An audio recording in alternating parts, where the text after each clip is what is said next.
Revue ménage. Revue ménage.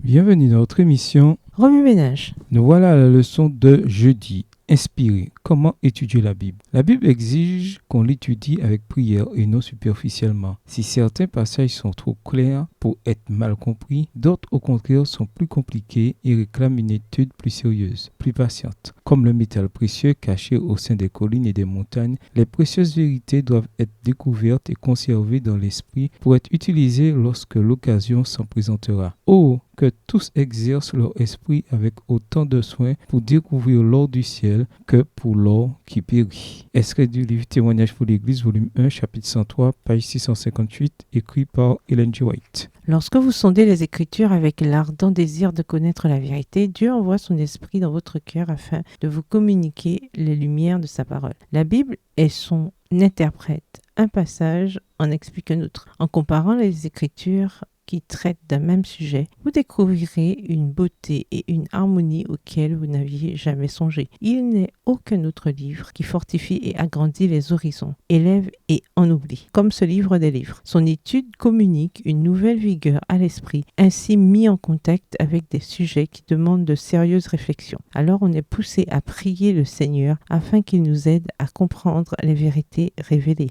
Extrait du livre Témoignages pour l'Église, au volume 1, au chapitre 103, à la page 659. Dans l'étude quotidienne, la méthode qui consiste à examiner le texte verset par verset est souvent très utile. Que l'étudiant choisisse un verset et y concentre son esprit pour bien comprendre la pensée que Dieu y a placée pour lui. Qu'il approfondisse ensuite cette pensée jusqu'à ce qu'il se l'approprie. Étudier un court passage jusqu'à ce qu'il soit clairement saisi est plus précieux que de lire plusieurs chapitres sans but défini et sans enseignement effectif. Extrait du livre Éducation, chapitre 20, page 166, écrit par Ellen G. White. Nous sommes reconnaissants d'avoir une parole prophétique certaine, afin qu'aucun de nous ne soit trompé. Nous savons qu'il existe actuellement des hérésies et des fables dans notre monde, et nous voulons savoir ce qui est la vérité. Il nous appartient de rechercher soigneusement par nous-mêmes afin d'acquérir cette connaissance. Nous ne pouvons y parvenir en nous contentant de lire les Écritures, mais en comparant les Écritures entre elles. Nous devons rechercher les Écritures par nous-mêmes afin de ne pas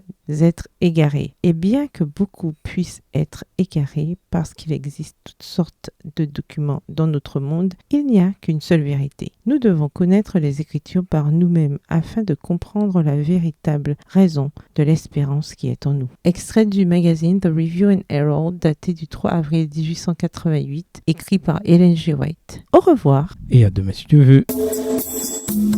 Revue ménage.